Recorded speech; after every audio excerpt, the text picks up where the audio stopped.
What's up, you guys? Welcome back to the Epic Tiki podcast. My name's Luke Soy. My guest today is... Saul Trujillo. Yes, he's back. Well, he's not back. You haven't done this one yet, but I've done podcasts with you. Yeah, we've done podcasts together. I think I've done Epic Tiki in the past. I almost called it TP. I've done Epic Tiki in the past. I believe it has been years. Yeah. I don't think you've had this house.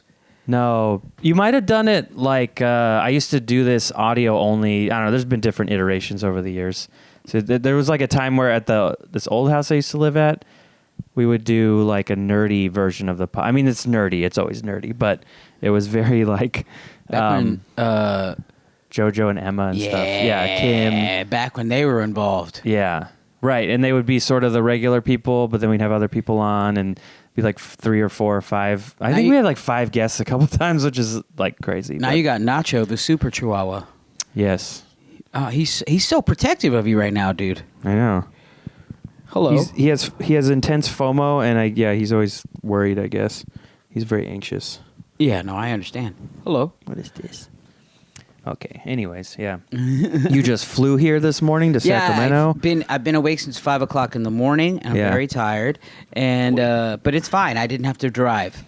I keep trying to tell myself it's fine. Yeah. You didn't have to drive. Are you gonna? Yeah. I mean, this will come out after your weekend, but you're doing laps this weekend. Laps Unlimited. Yeah, I'm doing Laps Unlimited this weekend. Yeah. Pretty stoked to come home for a little bit. Though it's my second time headlining, but I always felt like coming back to your home club would be like, oh, it's gonna be like this big. Didn't give a shit. You don't give a shit, or no.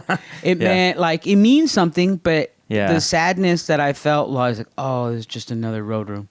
Oh, It's just another room on the road. Damn. I thought there would be more like, oh, you mic'd right there. Zero. None. I wish there was that. Maybe when you walk in the room, you'll feel like that. This is my second time. I did it the first time. I didn't know. Well, things change. Yeah. I just think I was touring for so much last year that I was seeing all these cool rooms. And then I thought I was going to have to like, oh, it's just going to be. I was like, oh, all right. They've got a wait staff too. They also have a wait staff. Yeah. Yeah. There's a owner and a manager, and they're nice, and I'll just sit here until my time, and there's a host. Yeah. Yeah. I wish there was more, but it's like when you see I feel like when you see so much of the country, and you come back, you're like, oh, this is just another part. This is just the same shit as the other part of the country. I don't know. Yeah. Well, I've done that. I've had that where you land somewhere and you're like, wow, I've never been to, St. Louis, and then you're in the car and you're like, Home Depot, Walmart. Yes. Chick-fil-A. Oh, they just have the same shit there. Also, if you're gonna be at a club and come up at a club, make sure you open yourself up.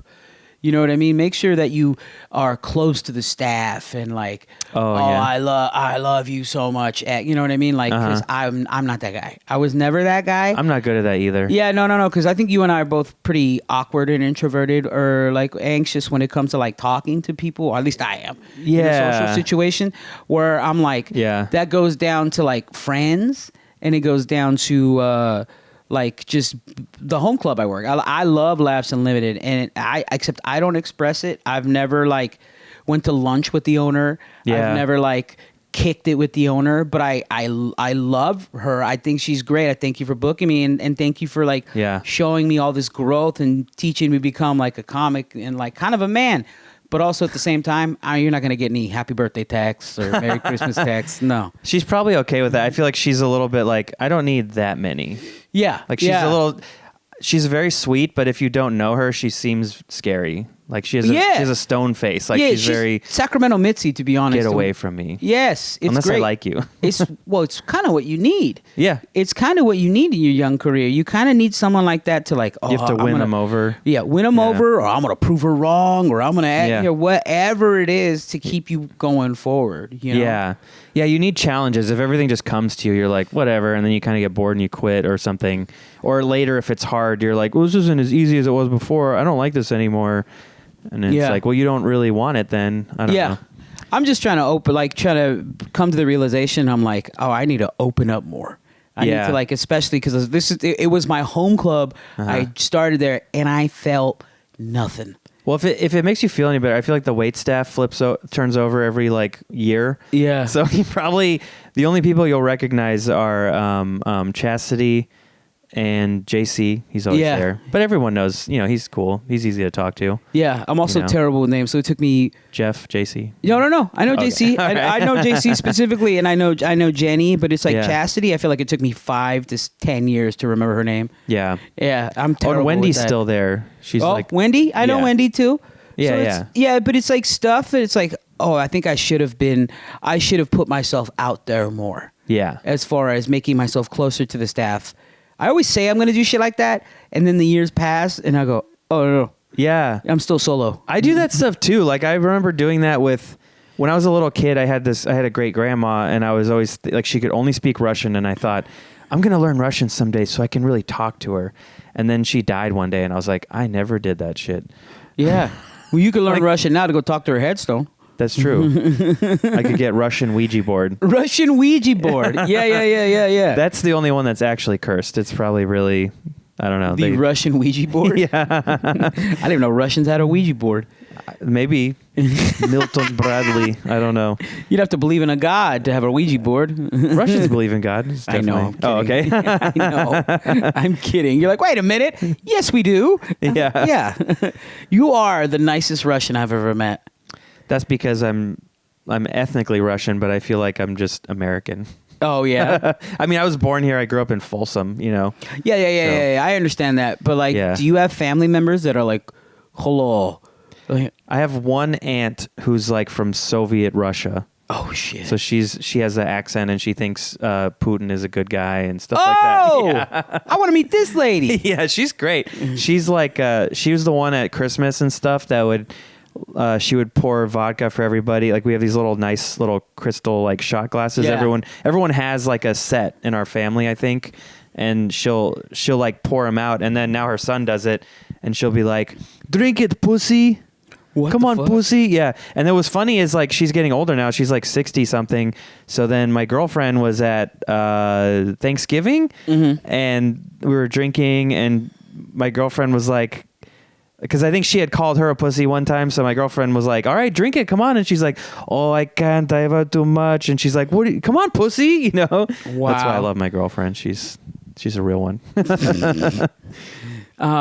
Is your girlfriend more like foot forward than you are? Like, is she more, or is she like, like, she can be weird and awkward, but I think she's better at talking to people, and she's like, she can be really open and happy and kind of easy to talk to. Like, she like almost never gets sad. Like, we'll be in the grocery store and she hears music and she's just like dancing. I'm like, I would never do that. What ethnicity is your girlfriend? Mexican. Oh, yeah. We're always dancing. Yeah. We're always in Kohl's dancing to music. Yeah. She'll just be like looking at a label. She's a dietitian, so she'll be looking at a label of something and just like bopping, and then put it, and I'm like, why are you happy right now? And she's like, I'm always happy. Yeah. That's too many carbs. It goes there. Yeah. She's a dietitian. Yeah. Does that get, like, do you ever try to eat naughty or anything like that and she stop you? Not really. She's pretty good. Like, she doesn't, but because what happens too is she wakes up earlier than I do, so I'll stay up later. She goes to bed, and then in the morning she'll see like, oh, I threw away this bag of chips that I ate some of, and then she'll be like, I know what you ate last night, but she doesn't make me feel bad. What the fuck? That's crazy. No, you made her sound crazy. I know what you ate last night. Yeah. Like, what? Yeah. Help me. No. Say. Yeah. Sounds great. She's amazing. I just went to Mexico for Christmas to meet her family, so that was pretty crazy. Oh, she's Mexican. She was born here, but she grew up there. No, yeah. It's the same situation with me, but it's like when you were like, I'm ethnically Russian, but I don't feel Russian. Yeah. Does she feel that way, or is she Mexican? No, I mean, she like grew up in Hermosillo. Oh, shit. And her family's from Caborca, which is like a small town near that. It's in Sonora. I was gonna say I had no idea you just made up a name. Yeah. Dr. Caborca? What Doctor, the fuck? Yeah. They that's like, there's like some narcos in that town. It's a little scary, but we went. That's how recent? It was December. Whoa. Yeah. Back when they were saying for Americans not to travel to Mexico. Were they saying that? Yeah, fool. This is why I don't read the news. I don't want to be scared. Fool. what the fuck? When you were like cartels, I was like, oh yeah, they told us not to travel to Mexico for a little bit. Well, I was like, I'll be fine because her family, they're nice people. Let me know if he's bothering you, by the way. No, it's fine. He's just eating my fingers. Yeah, he likes to do that. Yeah, I mean, I was like, I'm going to be with her family. They know how to live there. Honestly, like, I didn't even feel... I was wondering if everyone would look at me like, oh, white guy. Nobody gave a shit that I was there. I think it depends on the region of Mexico, too. This sounds like small town Sonora. We're good for visitors. But if it's like American nomads trying to, like, live in your... like in Mexico City? Yeah, like in Mexico City. I think that's bigger there. Yeah, but even Mexico City, we went there for Valentine's Day last year, like that weekend.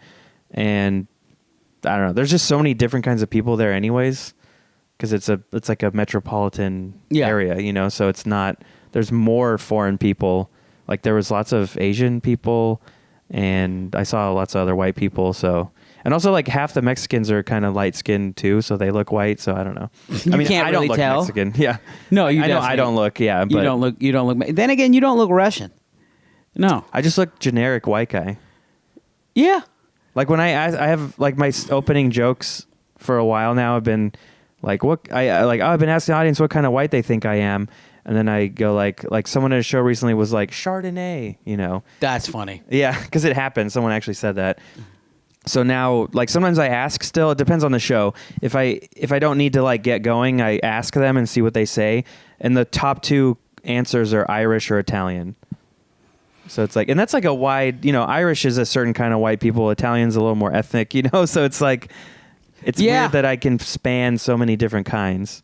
Oh, I don't know. No. I get it because it's trying to figure out. Because for the longest time, you were just Luke. Yeah. You were just, and I don't know. And I had a hard time saying your last. I was like Soyin, and I had no idea Soyin was that Russian. Yeah.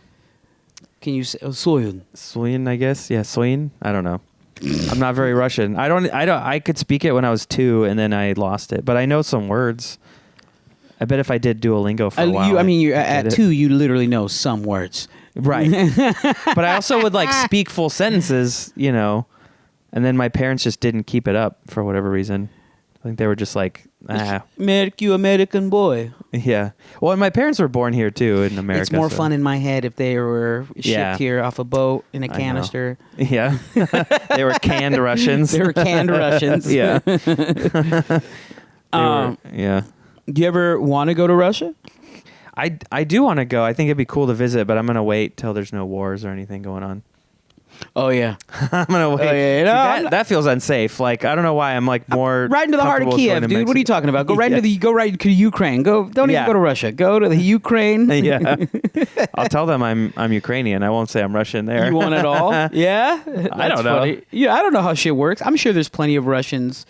There's probably a lot of Russians who aren't cool with it, or there's probably expats that live in Ukraine that are nice, you know. I keep forgetting that there's a huge Russian community here. Oh, yeah. Yeah. I don't know any of those people, but I know they're here. Well, because my grandparents were the ones who came here. Yeah. So that was like a different generation of people before the Soviet stuff. Okay. So then the Soviet Russians are like a different vibe, you know. I didn't know that the rich history of Sacramento Russians. Yeah. Well, and my family's all from the Bay Area. Like, I was born in San Mateo. Oh, okay. So, like, I grew up here. You're not like these criminal Russians out here. The only Russians I know from Sacramento, like, yeah, I knew them in culinary school, and they just got out. They were like, they were like doing like a just at a jail prison situation. Yeah. To become like cooks, so that they stay good. This game with this guy named Vitali, and he like wear a tracksuit to school. Yeah. Oh yeah. Yeah. Did he really do it? Yeah.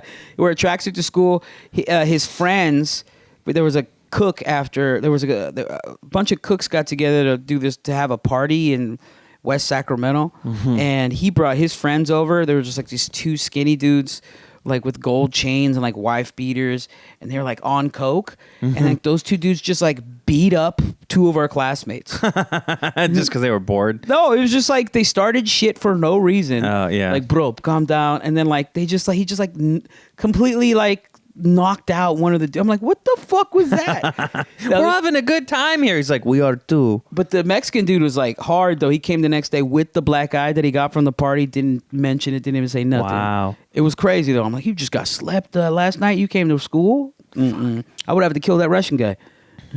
Good luck. Good luck. I'm the only Russian that you can kill. I'm soft. Nah. John Wick has taught me. All you gotta do is all they gotta do for you is kidnap Nacho or kill Nacho, and then you'll come get him. Yeah. I'll go train. I go break the concrete in my basement and get my gold coins out and my guns. And yeah. I'd But become the Baba Yaga. Baba Yaga, yeah, dude, the Baba Yaga of Sacramento, Luke Soy.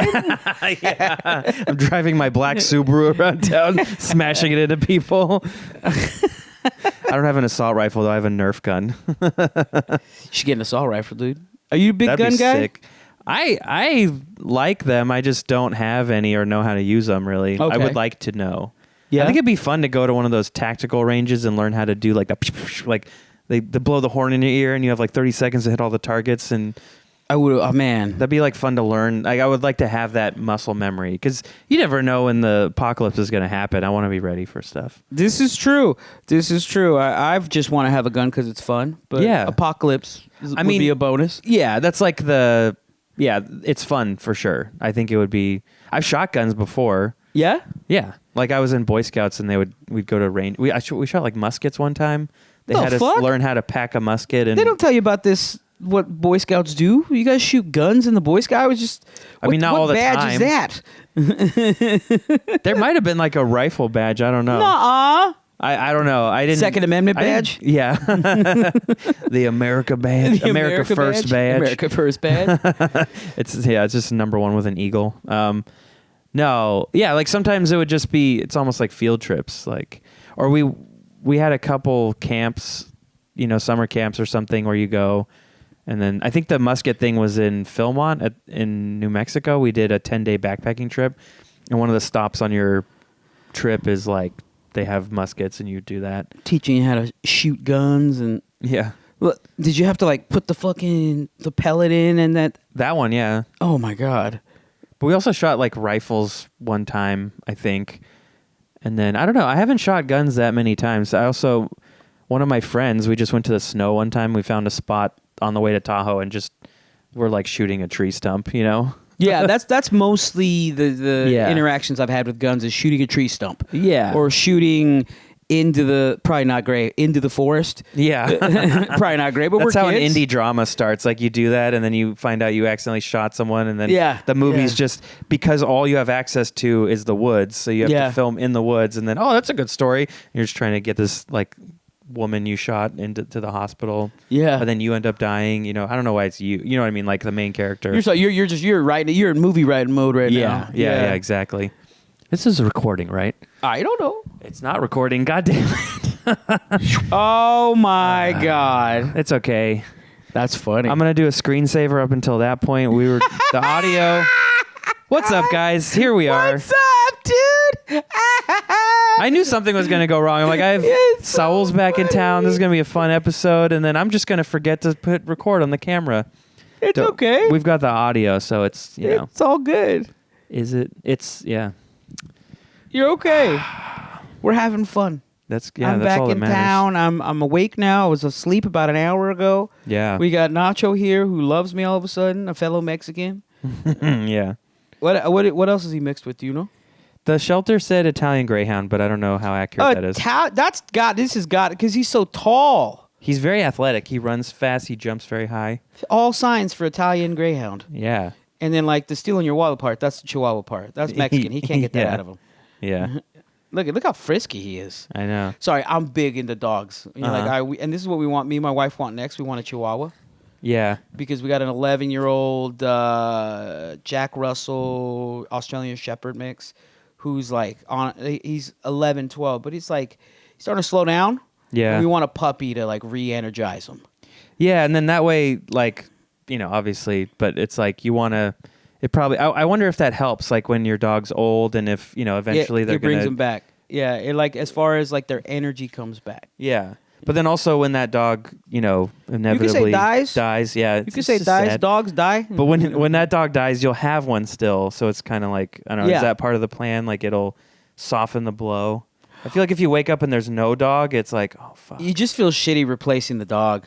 Yeah. Like how long do you wait Like after your dog dies, you're like, all right, we got right. fucking. But if you already had one, it's like, oh, okay, we got one, and then you can get another one to help that guy, but it's not to replace the one. That's so funny. You get a dog. So do you get a backup dog so that dog could experience loss for your own thing?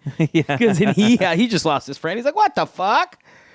He was here every day. Now where did he go? And then you can't tell him. Grumpy the whole time. Yeah. No, I think I just like dogs. Yeah. I mean, I grew up with a dad that had a tumultuous relationship with dogs. Like he treated dogs like dogs. Yeah. Like now I'm like, all right, I'm gonna put a sweater on this guy because back in the day, my dad treated dogs pretty shitty. Was your dad from Mexico? Yeah, my dad was from Mexico. There's a different dog relationship in Mexico. Yeah, they're all on the roofs over there, and like you feed them like they're like community dogs. They're just out there on the street. These dogs here, they eat their own foot right here. He's about to eat his own foot. Yeah, yeah. Yes, but now it's like I make sure I give my dog. I don't know what you feed your dog, but my dog pays $100 bag dog food.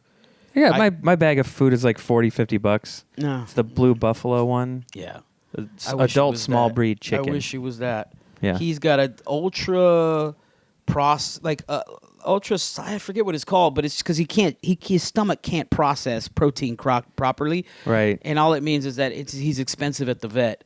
Yeah, but if it were my dad, the dog would be dead. Yeah, he would not be.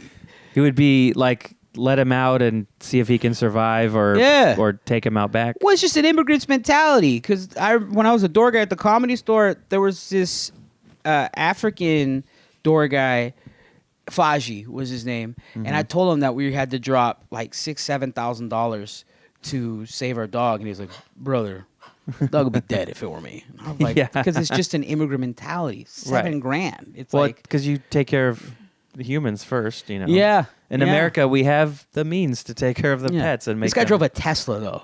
This guy, he was like a pharmacist, and he's just like $7,000. That dog's dead. I'm like, what the fuck do you mean?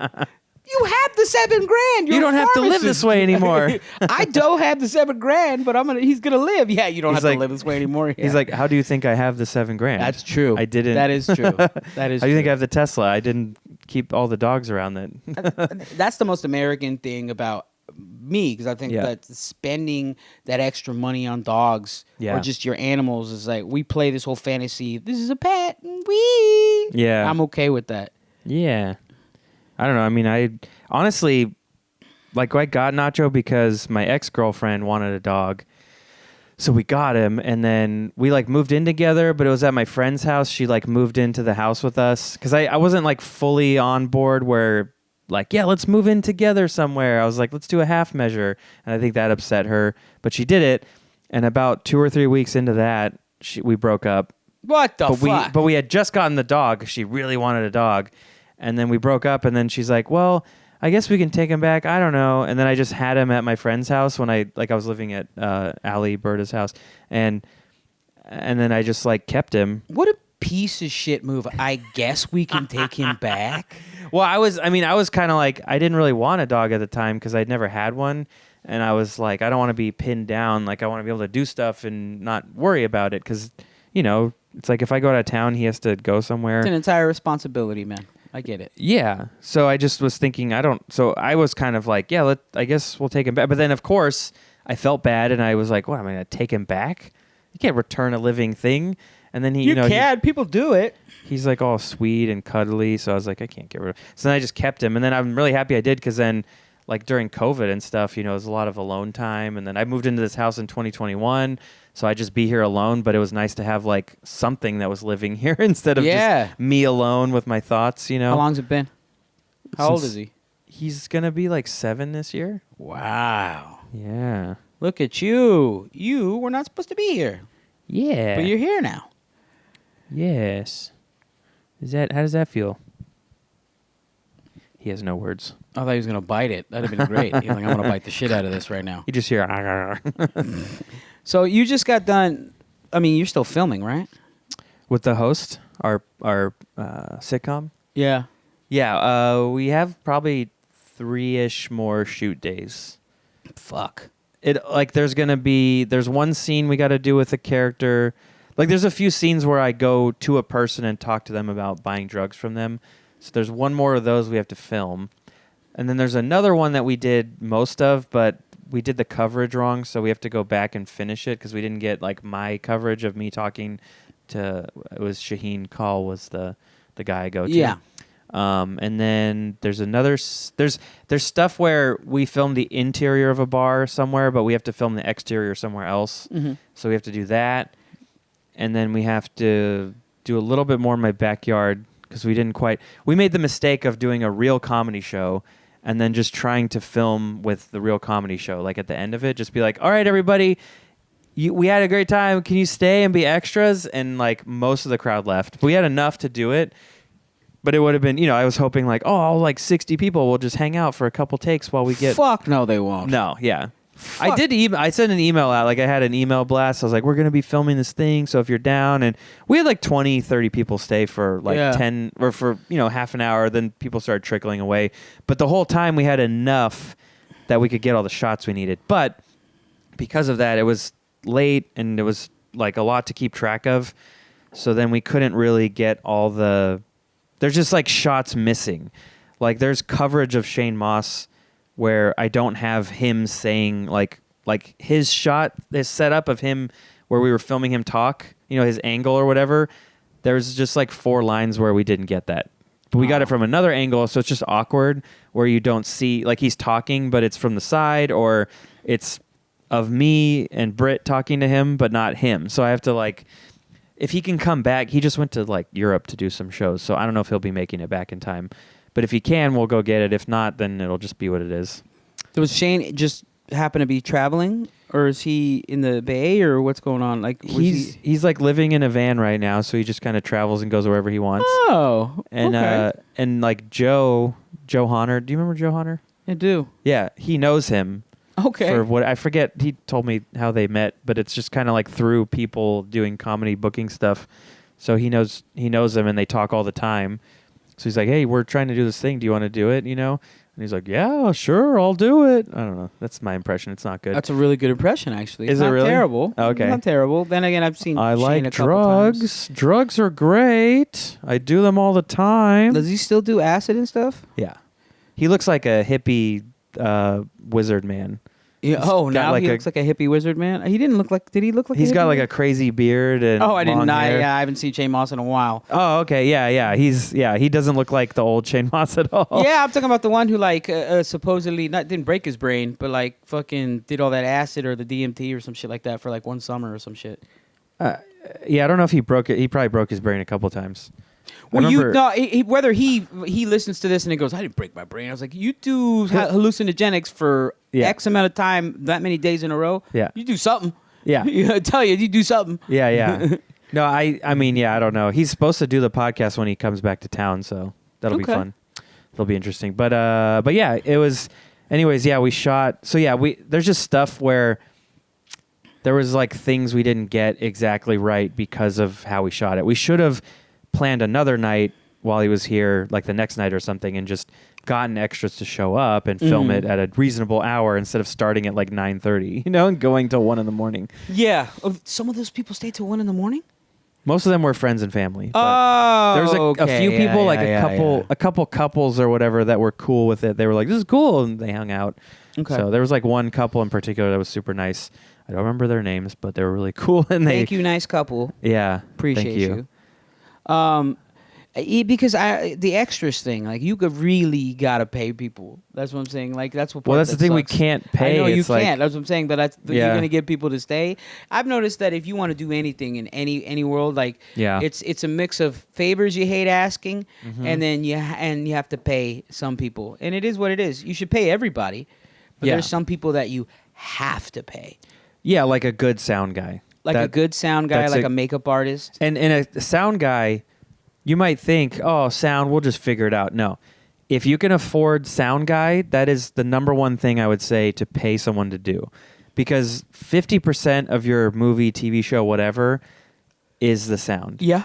And it's just, I mean, there's more to it. Lighting, too, no, to be fair. I mean, sound and lighting, I would honestly invest more in sound and lighting than in a decent camera.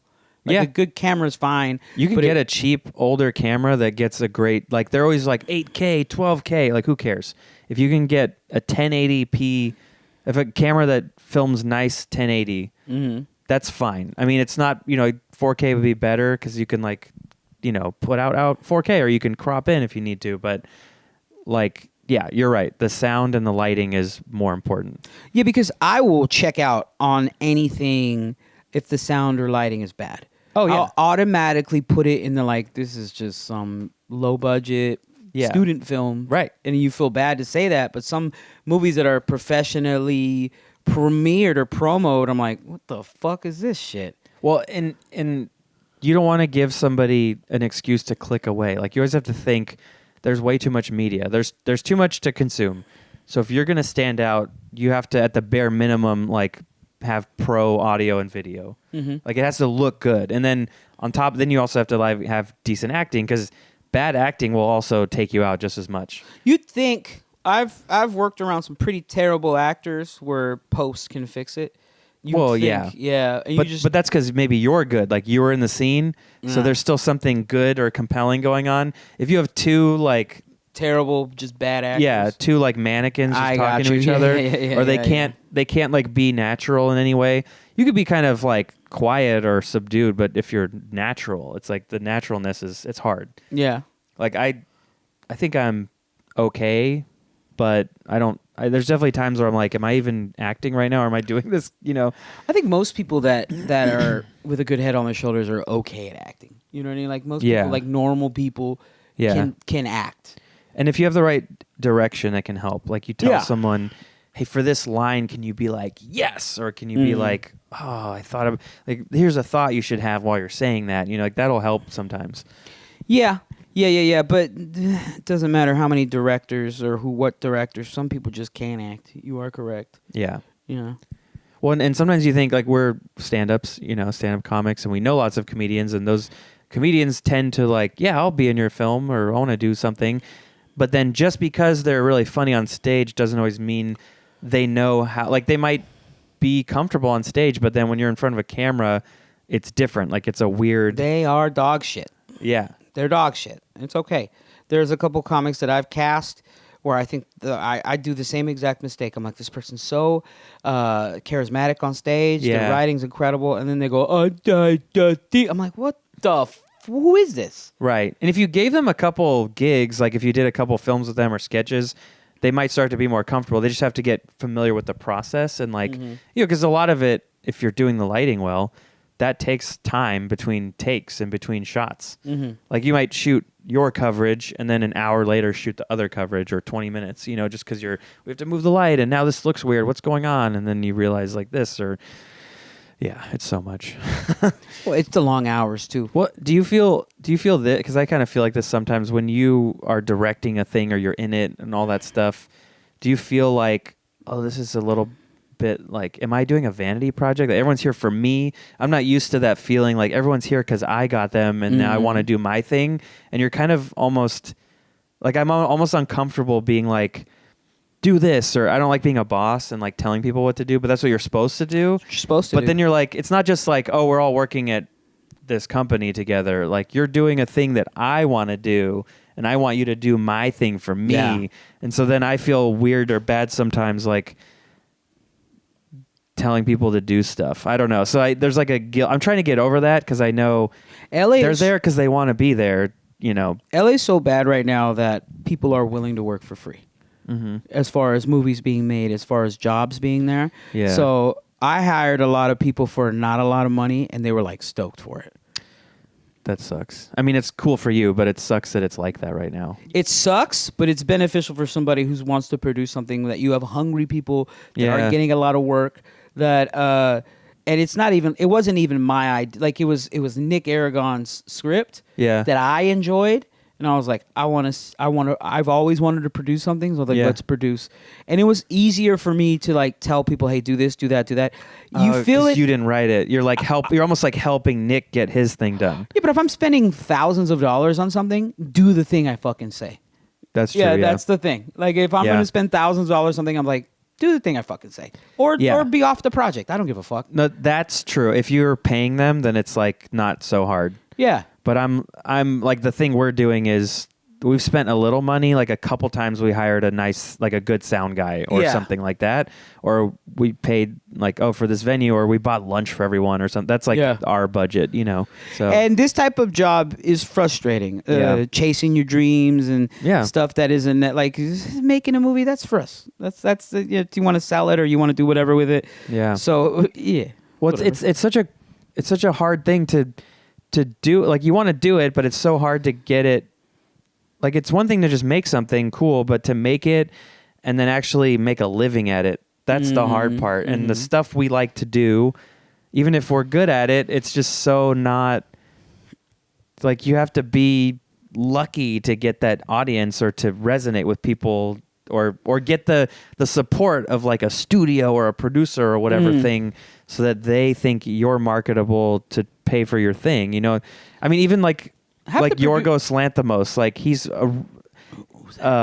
Begonia and The Favorite and Poor Things. Like that guy, he gets like good budgets. He gets Emma Stone in every movie. You know what I mean? Like Jesse Plemons is in his stuff. It's like he's a real.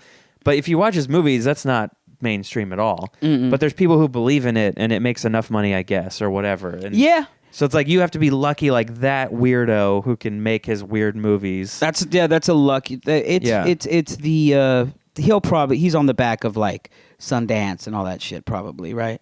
I think so. Yeah, that's what I'm saying. All these film festivals where he's probably like this darling. Yeah. And then they're just like, all right, let's just keep funding this guy's movies, and then maybe something will win an Oscar. I mean, they do. I think he's won Oscars or. His that's what I'm saying. So that's they're not necessarily in it for the viewership. When it comes down to art like that, they're in it for the Academy Awards. But it's like getting that support around you to be able to do your art at that level, right? Like that's the hard part. I mean, we want to make a movie, but it's like we want to make a movie, and we went to a guy who does. He makes budgets, like he takes a script, breaks it down into what it would cost, and gives you spreadsheets. We paid for a guy to do that for our movie, and it came back at like 1.4 or 1.6 million. The fuck? But we also went through the items, and we're like, we won't need that. We could double up on this. That person, we don't need this thing. Like, it's an old way of thinking. Like a lot of the budgeting people now, they're like, you need this. You have to have this person. You have to have this. You have to have that. You have to have that. Like, no, you don't. Everything can be a skeleton crew now. And to be honest, a lot of the stuff is. Oh, sure. Well, and I think he was just doing it like he doesn't know us. He doesn't know like it was more of just a general, like, give us an idea of what this would be. And I think that was useful. But it's also like that budget I said, we went through and we cut out like $400,000 or $600,000. So, or actually, maybe it was $1 million, and then but either way, it's like there's a lot of stuff that we don't need. That it's cheaper than we thought it would be. But still, finding that money, I don't know how to find that much money to make a movie. You know? You'd have to like take out loans. You'd have to like stuff like that.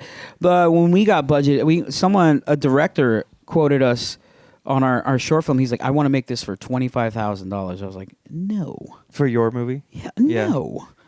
We did it in like 6K. Yeah, maybe, and we're still, it's maybe that, but it's like no, because he's like I want to hit up this person, get up. No. I know open micers that do sound. I know open micers that work for all things comedy. I know comics who work for this. I know the directors. They're both like comics that. Like either worked in the industry, like a movie as a sound person or whatever, and they want to direct. But outside of that, it's like I'm not spending the money because this dude's coming at it from a filmmaker's perspective. You know, he's coming about it like I know this person, we could pay them this. I don't know that person. I'm not paying them that. Maybe on the next after we do 5 of these, maybe we have some budget, but even then, I'm not going with your guy. I'm gonna go with somebody that I know that I've worked with before. Yeah, and then they might not do quite as good of a job, but you're going to be you're having fun with that person. The problem is that they're doing the same job because they're just so happen to be comics that work in LA. Right. Then that's how they pay their bills, because they pay their bills because they're a gaffer. Yeah. Because they work a boom mic somewhere, because they are this, because they edit video. Like one of the directors clipped video, he edited video for the Clippers. Yeah. So that's all he does the whole day. Yeah. And then the other one's like my director of photography works for the Comedy Store. He's just like the guy who produces comedy. So it's like I will find a guy, and those are the people that I want to pay the wages you're trying to ask me for later on. Yeah. But it's just a pipe dream, you know. As far as selling a film, it feels like one sometimes. Oh yeah. Yeah. I mean, yeah.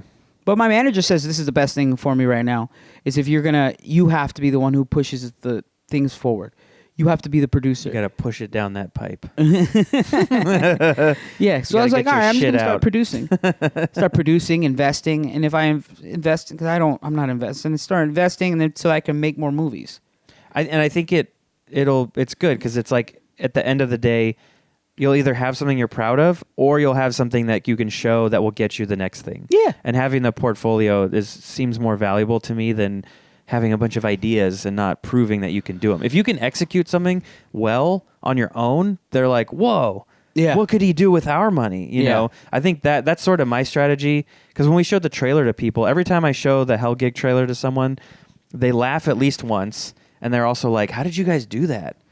How much was this? Yeah. And then I'm like, well, we spent $6, but there was $2,000 of that where we got like kind of tricked on the last minute with the location for $2,000. It was like, because the guy told us we could use his like theater space. And like, yeah, I just have to pay like one employee to be there, so it won't be a big deal. And then like the night before he emails us, he's like, yeah, so I'm gonna need $2,000. What the I'm like, fuck? there's no way his daughter needed $2,000 to hang out and babysit us. You know what I mean? That's a trick. Call these people out. Yeah. Well, later you tell me. Well, I don't know. Yeah, he does a show. He like kind of hosts a show. He's a comic? No, yeah, I don't know. It's okay. Look, here's the thing. This podcast doesn't get a lot of views, right? But I still don't want to like. No, you still don't want nothing on you. Should I? No. I don't give a fuck. Yeah, I don't know. But I've done like I was on when I was doing Joke Me Off here. I'd name names. Yeah, and then that's true. And it's like I mean. No. Somebody might find it someday, I guess, but by then, who cares? Yeah. I did get in trouble on. I was on someone's podcast. And oh, really? His kid, he runs a podcast. His kid's named Noah, and I forget his last name. Noah Santiago. No, Noah Gain. Oh boy. Oh, I forgot about that guy. Yeah, you can talk shit about that guy all day. And I did it's called Noah's Podcast. He's at San Luis Obispo, so he knows how to like when to post, what to clip up, and like what'll work. Mm-hmm. And then we were talking about the mass shooting that happened in Stockton, and I blamed it on I implied, I didn't blame. I implied it was Norteños because that's the information I got. And it wasn't Norteños. It wasn't? It was Cambodian Crips.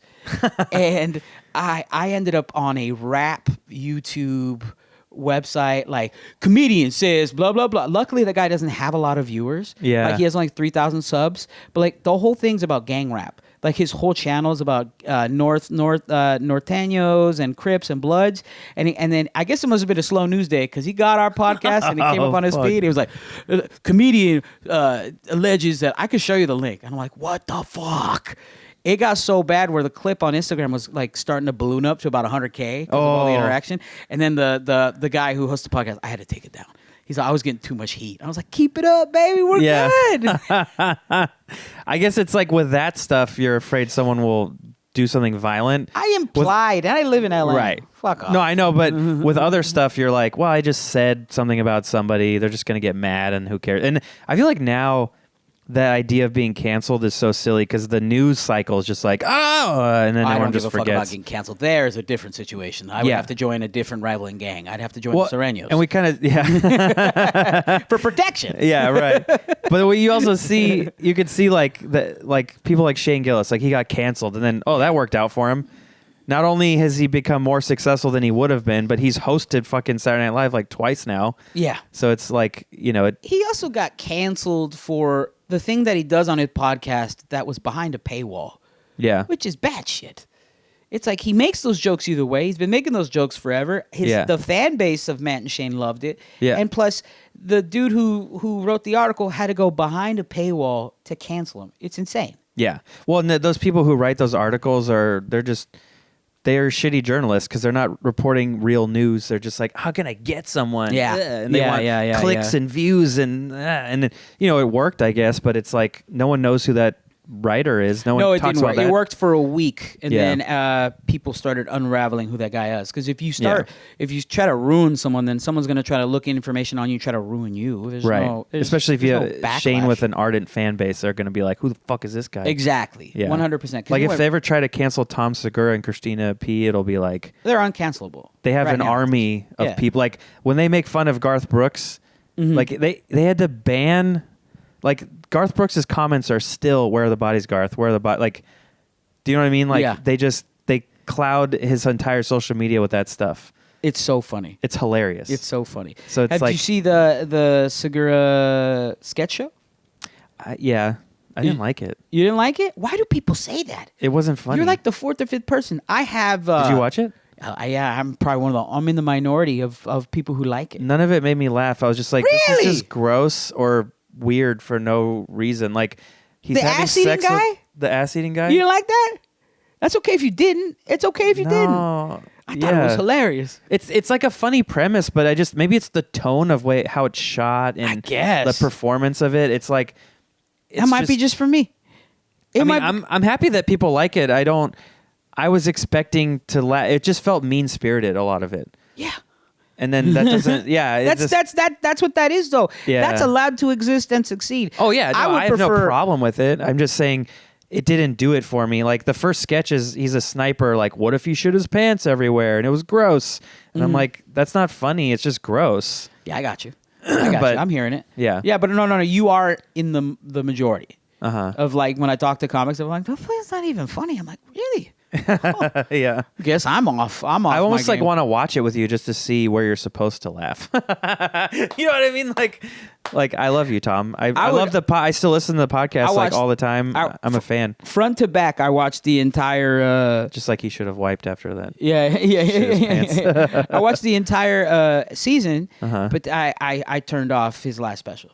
Oh, really? Like about 10 minutes in, I'm like, where the fuck? I haven't seen the last one. I watched the one before that and I liked it. No, the Sledgehammer one. This special that I'm like, where the fuck is this? What the fuck is this? Yeah. It felt like he was open micing shit. Oh. Yeah. Versus like I think he's been more busy, so maybe he's not as focused on the. Because I wonder, he shot a movie, he did a show, he's working on season 2 of the show. Something has to suffer. Oh yeah. And I feel like his stand up, like that maybe the first 10 minutes, it just didn't grab me, nothing. It was just like, okay. When you're at that level, it's probably easy to kind of, if you get busy with other stuff, you're kind of like, well, it's hitting and my fans show up, and they love it. So, but dude, I disagree with everybody. I think that comedy sketch series is phenomenal. Yeah.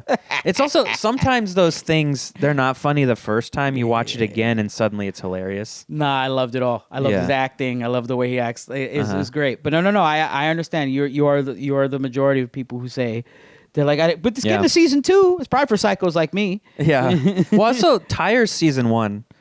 I thought it was funny. The first episode, it was very, I thought it was good. Then there's a lot of the season where I'm just watching a show. There's nothing really funny. But then season 2 was like, okay, now it's hitting. Like everything is funny. It felt more like, oh, I'm watching like Parks and Rec or something. This is a legit comedy. It was funny. I think everybody was trying to compare it to the YouTube series that was trying to get that was good too. I heard that was great. I saw clips. I saw parts of it. I never saw it through, but I think they took it down once Netflix. I mean, that makes sense. Yeah. Because I saw like the first pilot episode of Tires on the YouTube series. Like, oh, this is hilarious. I hope they make this to the show. And they did. Season 1 was okay. Yeah. And season 2 is a lot better. Yeah. It was much funnier. And I was just like, okay, this is what I wanted season 1 to be, but I'm in. And it was cool that they had all these guest stars and like Thomas Hayden Church was his dad. And there was like a lot of cool stuff going on. There's just too much content, man. Yeah. Too much content for us to expect everything to be phenomenal. Yeah. They make it too fast and they don't. Yeah. There's not like a filter anymore. It's just everything. Same thing with comedy. just stand-up comedy in general. Yeah. Stuff was allowed to marinate. You were allowed to hone stuff and allowed to. Now you have to go up a bunch because you have to release a special in 365 days. Yeah. You know what I mean? Like, that's what it feels like. You don't have to, but you're supposed to. Like you have to stay relevant. The guys who are popular, like your Sam Morrils, your Norm Macdonald's, he's R.I.P. baby. Yeah, you're you thought I was still alive? Joke's on you. I'm Mark fucking Normans, dead. I feel like they all forced your Joe List. But some of them, they actually make good shit, but that's because they're psychos. Some of them, I feel like. I didn't see Sam's last special, but Joe List, every special is good. Yeah. But like sometimes it's like you'll watch one of their specials and then and I'm talking shit as a comic, but it's like that could have been honed more. Yeah. That's a phenomenal joke. Mm-hmm. This feels like it could have been 10 minutes shorter.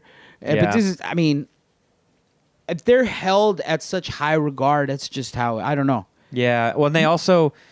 You guys aren't crowd work guys. You guys aren't social media guys. I expect more out of the guys, you know? Yeah. Well, and I listen to those guys' podcasts, and it sounds like sometimes they get so sick of the jokes. Like, they do them so much that they're I'm done. I can't do this anymore. Makes sense. So I wonder if in the past when someone would wait 2, 3, 4 years to do a special, did they get sick of it? Or were they like, this is fine, and they just slowly built it to this perfect joke, you know? I think you got to get sick of it. Yeah. I don't think people have time to get sick of it. Yeah. Because that's when you know something... But those guys tour so much that they probably tour too hard. Because you hear Sam They don't have a choice. No, but he's like, I could take a break, but I like traveling. I like the life. I don't want to be at home. You know, like he wants to do it. And Mark's the same way. He's like, I want to get out of here. I'm gay. So he's just they're psychos where they can't they have to be doing shit. And I wonder, that's like probably why they're so successful. But it's like you're burning the candle at both ends. It's going to catch up to you at some point. Their agents and managers force them to do shit too. Like they want to make sure they stay on the road to make money. There's probably a level of that. Yeah. And Mark, like he's, I guess famously like doesn't like to say no. He feels bad. Yeah. He does a lot. From what I understand, he used to do like all the shows. Right. And he used to be able to hit him up and he would do your podcast. Like I think I started this too late and I missed out on just DMing him and he's like, sure, I'll come on. You know, like, because I've seen him on, people will post like, oh, we got Mark Norman on. It's like 100 views, but it's Mark Norman. It's Mark Norman. He's just taking his time out of his day. That's good. He's like, I'm hungover. He does like the glasses thing and I love that. But yeah, I don't know. We were talking about the movie stuff. I was gonna say, when we do Hell Gig, can I hit you up to get connected to these people that you work with? Of course, if you like. Yeah. Because I feel like maybe the option. You gotta come out to LA though. They're all LA based. Oh yeah, I guess we'd have to put them up if they came up. Yeah. So then you're just like paying them a put up rate plus their whatever rate you're gonna pay them. Well, if we got some kind of budget, it'd be. If you got a budget, of course you could have anybody who I'm talking about. Yeah, I don't know. Anyway, well, I mean, you're in the movie. I wrote you in. You know that. Yeah. I wrote I've read the script. I'm not sure what version of it is now. I haven't gotten that far in the rewrite, but I'm doing a rewrite. I'm trying to make it more focused because what the problem with it was like it started out as a short film that I was writing with someone else and who may or may not have been in jail recently. Go on. I mean, don't get me started. I know. I name names. I don't give a fuck. So don't fucking go down that route. No, we could do that after the podcast. Yeah. But anyway, so it started out as one thing. Then at some point, like Joe Honor, like I was working with him somehow, and then he had this friend that was like, you should make it like a feature. So I was like, oh yeah. So then I was like expanding the short film out. Like it was kind of this little contained silly thing. And then it was like, well, we need a first act and a third act. So I started like building, but then it added these dimensions to it that weren't what the original core was. So now I'm trying to smooth out. It's like a new core. Like the story is about Ellis and how he's kind of, his character in the movie is like a guy who only does corporate work for comedy. He gets paid well, but he's not happy. Yeah. So the movie's about him like having to rediscover that he loves comedy and he should make choices for his career that are fun, not like what he's supposed to do or has to do. And I even I feel like I came up with a good, what's it called? Like character flaw and like emotional wound from the past that makes him this way. And then like my character is always trying to push him like, no, it's fun. Let's do the fun thing. And like, I'm sort of and then like a buddy cop, buddy film thing going on. But I want to focus it more on that theme. So then with the succubus and stuff, like she has to kind of reflect that. But as the one you read is like, she has kind of her own thing. It's sort of similar, but not really. So I want to try to like meld those things and make the theme, because that's like the best screenplay. It's like you have the theme and all the characters express it somehow, so that's where I want to get it to. But sounds like you're getting there. It's just as far as like thought wise, I need to actually do the writing. That's hard to say more than I'm not a writer. And you find this out later on in your career. You're like, you always be like, I'm like this writer. Like no, like I write. Yeah, there's a big person who writes and is a writer. There's some people who are writers can't help but write. They I'm not like that. Every morning they write. Like Nick Aragon's that way. Like he and his fiance, she told me like, oh, he'll just go off into the other room and escape and go write. I don't do that. Yeah, I have to really force myself to do it. I'll smoke weed or whatever, and I'll go, oh fuck, and I'll write something stupid down on my phone. I'll go, put a pin in that. That's how stuff is created for me, and I know a lot of guys operate that way. But those guys also get up a lot. You know, like when I write an idea or premise, I was like, I should be getting up to do it that night. Like, what the fuck is this shit? Yeah, you find it a month later. You're like, maybe, and it's not even what you remember it being, so you don't know how to make it funny. Forget. Yeah, but the same thing with like concepts of scripts, concepts of like just ideas in general. Like I wish that I was the guy who was like, I gotta write the first 5 pages down, because if not, I'll forget this. I'll go, all right. My writing is more, I want to do it, but I have to create time. And sometimes, like when I wrote this script and I got it, like I really wrote it and had like a draft. It was because like every day I would go to a coffee shop and write. Yeah. And then there were days, there's like hours where nothing is fucking happening. You're just sitting there and you write a line. You're like, that's dumb. Write it. And then you rewrite the stuff you already did. Yeah. You're not adding to it at all.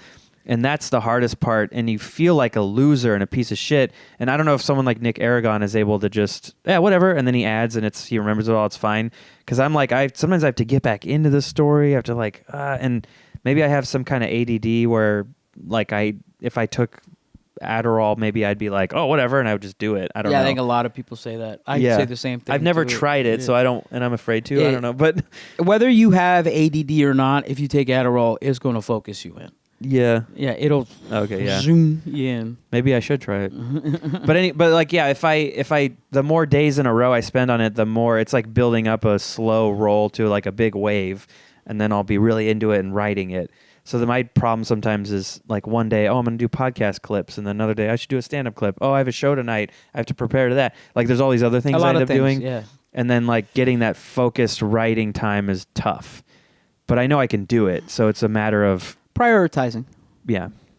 That's all. Yeah. Prioritizing what you want to do for that day. Yeah. Whatever wins the battle that day for your mental that makes you feel okay.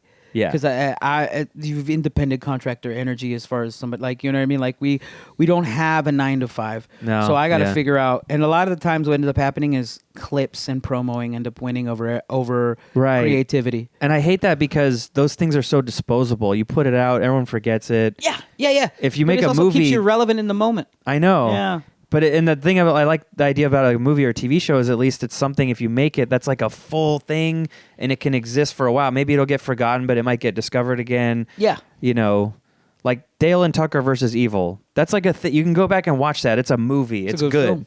You know, yeah. We forget about it for a while, but maybe someone finds it, or Alan Tudyk is in the news, or Alan Tudyk what has he done? And you go see his, you know. I didn't know his name for the longest time. Yeah. It took me a long time. I was like, the dude from Dale and Tucker. The dude from iRobot. Yeah. iRobot. Yeah. Alan Tudyk. Yeah, that dude. K2SO from Andor and the Rogue One. Very talented man we forgot. Yeah. Everyone's forget, because there's so many guys out there that are so talented that have been working for so long. And you go, that guy. You just don't remember his name. Jason Mantzoukas. Who the fuck is that? Rafi from The League. Jason Mantzoukas. Yeah. That guy's in everything, and he's always great. I love him. And it's like, but you see him, and you're like, I don't know what that guy. I know what he is. Greek guy. Yeah.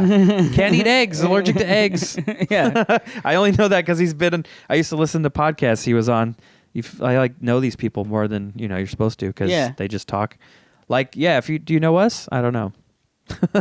You should know us. Do you want to work on a joke and then we can get out of here? Sure. All right. As far as jokes go, I'm actually trying to. It's probably been done because it's been done during the pandemic. But my wife is still. She's an office worker who still works from home. Mm-hmm. So she's still like. She's like holding on to that last hope of like they're trying to get her back and she won't go. They just don't do it. I think all office workers are inside now. But like the problem is that she's so got the same. I call her a piece of shit in the joke. Like, this piece of shit will roll out of bed in pajama pants on and clock in.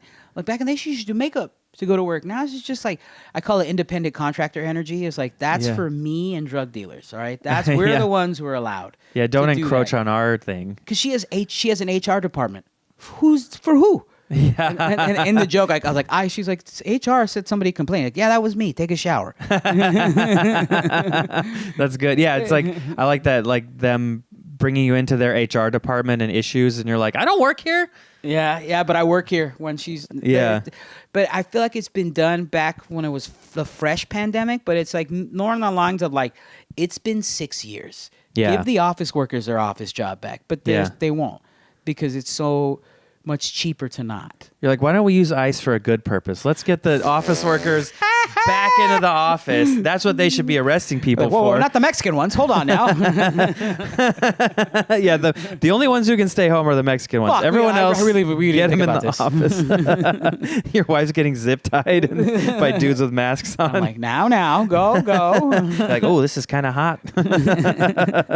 So there's that. Trying to work on that, but I'm going to work on it tonight, this weekend at Laughs Unlimited. You probably won't see it, but that's all right. No, this episode won't come out for a little bit. Okay. I've banked up some episodes, which is good because last year I would keep running out and I'd be like, fuck, who do I get? And then last minute, yeah. What are you working on? Me? Oh, joke-wise? Yeah, I hope that maybe the ICE tag helps. I like to help write a little definitely. bit. So the ICE tag is something that probably... That's nice and relevant too, and people mostly hate ICE, so... you'd think mostly. At least in our algorithms. At least my algorithm. I know you have a good algorithm. In our bubbles, yeah. But then you go to El Dorado Hills, they're like, they're doing God's work. Oh, boy. Yeah. I don't know. I don't, it's such a waste of resources. It is a waste and of it's fucked up. And it's fucked up, yeah. Yeah. But it's just when you think of them like, I mean, we could be keeping the parks, organizations going instead of cutting them to send people home over made up stupid boy. You know what I mean? Like, yeah. Like I would rather, like, what's more American than Teddy Roosevelt? That guy set up the park system because he loved the outdoors, and now we're just undoing that because a guy in a suit. Yeah. What are you working off of? So I have a couple. So okay, maybe just because.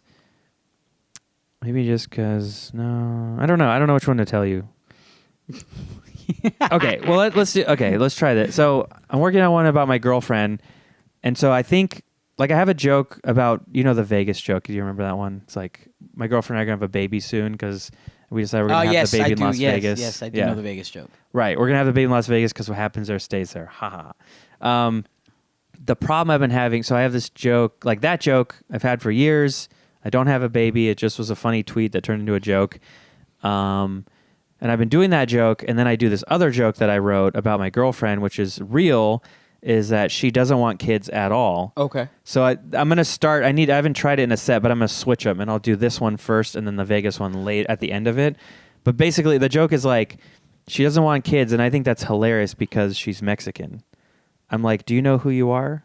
Like, this is happening whether we want it or not. Oh, that's so funny. Yeah, that's the premise, you don't right? Have a choice. Right. And so but I think it's funnier if I start with that versus we're going to have a baby. Just kidding. Fucking with you. Anyways, she doesn't want a kid. Haha. Like, it's too much it's kind of like when you have a breakup joke or a single joke and you're like, I don't really need a lady. I have one. Haha. You got to incorporate both jokes, though. I feel like you start out with my girlfriend doesn't want a baby and then go into the Vegas joke, I think. Right. I think because then it's I'll do all the joke stuff and then be like, so anyways, we're going to have a baby soon and we're going to have the baby in Las Vegas, blah, blah, blah. But anyway, and so the rest of the joke is she got an IUD And I'm like, that's cute. You know, you think an IUD is going to stop a Mexican uterus? Yeah, this it's little not. bitch ass. Have you ever seen one? It's like skinny. Like just it's like building a wall. Like nothing's going to happen. They're going to come through. They're going to crawl over or come out of her butthole or something. Yeah. And then I say like, but what I told her, okay, you know what we should do? We should get like 5. We'll tie them together and put them in there like Red Rover, send Jorge over. Yeah. So that's like, so far that's funny. the whole joke, you know. Also, I feel like she probably correct because you have Russian sperm. So, like, I don't know how good they are at crossing the border of her IUD. Oh, yeah, like that's her IUD true. could be a border patrol for cum or something like that. I'm just trying to start. I always go to cum. I'm sorry. It gets very crass. I like this, though. I didn't think about my ethnicity affecting... Like, yeah, of course I should talk about it. Like... Yeah, like I'm just my sperm's very efficient. We got drones. We do little drone exactly. strikes. Yeah, we'll go right over that wall and drone strike the. Made in the Ukraine. No. We're gonna get her IUDs made in the Ukraine. Like no, we're going right over that. Yeah, destroying right that through. Right. They're still exporting something. I always think about that. There's like video game companies that are making games right now, and they're in the Ukraine, and I don't know why. I don't know how they're able to make a video game and they're not on the front line. They probably are on the front line. Yeah, they're on the front line. You want to up? That's how a bomb sounds. And then they just recording the war to and do then their... people like, oh, this is gonna be great. It's gonna be a great game. Just someone crying. Like, what the fuck? That was authentic. These games sound good. Slavic tears. Yeah, it's because it's real Slavic tears. Yeah.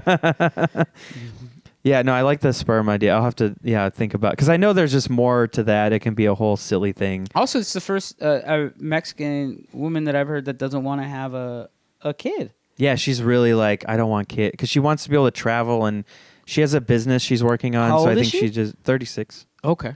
Yeah, so well, she's pretty soon she won't be able to have any. Well, so that's the thing too. She's like, and I probably should write a joke about this. Is like, you know, she has an IUD, and she's like, but when I'm 40, so in 4 years, you're gonna get snip snip. Like, so she's waiting because she's like, maybe I'll change my mind. I'm gonna wait till 40 to fully decide. That's Mexican cockiness right there. Yeah, because a white woman would be devastated. Yeah, because she's like, I am barren I can't have kids, but she's like, I got a Mexican womb. I gotta have kids until I'm 48. Yeah, like what probably. the fuck? She could be pregnant with gray hairs. Yeah, my grandmother had my uncle at 55.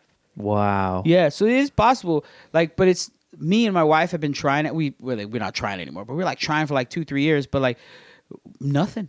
Wow. I haven't. I don't pull out. I keep it in every time. We both have blanks, or I stopped smoking weed for 4 months to see if something would happen. But like, we don't want to go to like the next level of trying to have a kid in whatever, like IVF and all that. Yeah, that's expensive. You need to film budgets. You can't have kid budgets. Too. Yeah. It's also heartbreaking. There's no guarantees. I know couples that are our age that tried the IVF and then just like a kid will start to form and then nothing. Yeah. And it sucks.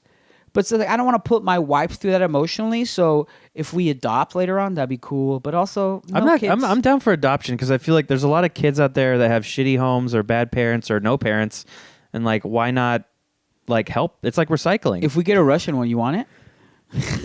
Where would you get a Russian one? You're just finding kids? Yeah. I'm gonna start. People go to the doctor. I'm gonna start with the human traffic people first. Give me one of the Russian ones. Yeah. We're going to human traffickers, but we're good people. We're gonna buy the kid for not sex stuff. You know? Yeah. Wait a minute. A loving home. This is one of the lucky ones. They're like, well, this is not normal for us, but okay. I just do some random accents. Okay, raise him to be all right, whatever you want. You want child to be doctor and not live on yacht with Saudi prince? Okay. It's all sad. This one's lucky, I guess. Then they show you like a pen of just dirty babies. They're like, pick one, and you're like, oh no, how do I pick out of this? There's I'm condemning the rest of them There's too. one upside down fishing like a dead lobster. Like, that one. They're in a bucket like lobsters. Like, yeah. The one that whoever is strongest, crawl to the top. Well, that's your Russian roots, dude. Yep. I should start dogfighting. I feel like that's Wait a minute. Not with Nacho, but just like. Nacho can run it. He's the one who has the cash in the background. I'll give him one of those green visors, and he can just sit in that office upstairs that overlooks the arena, and he's just sitting there like he's all this. sleeping like this. He's like, it's good. He sits like this sometimes. Like a little gentleman? Yeah. So he's just up there like in his chair. He's just like, Oh, that'd be fucked up. No? Yeah? What's fine though? Yep. Well, I guess we should probably wrap it up. This is a good one. Sometimes I've done like 2-hour ones, but we got stuff to do. I'm assuming you want a nap. Whoa, I do want a nap. I'm tired. Yeah. But no, this was a lot of fun. Whoa. Nacho's calling it. Yeah. Well, yeah, so you're doing laughs tonight and stuff, but this probably won't come up for a couple weeks.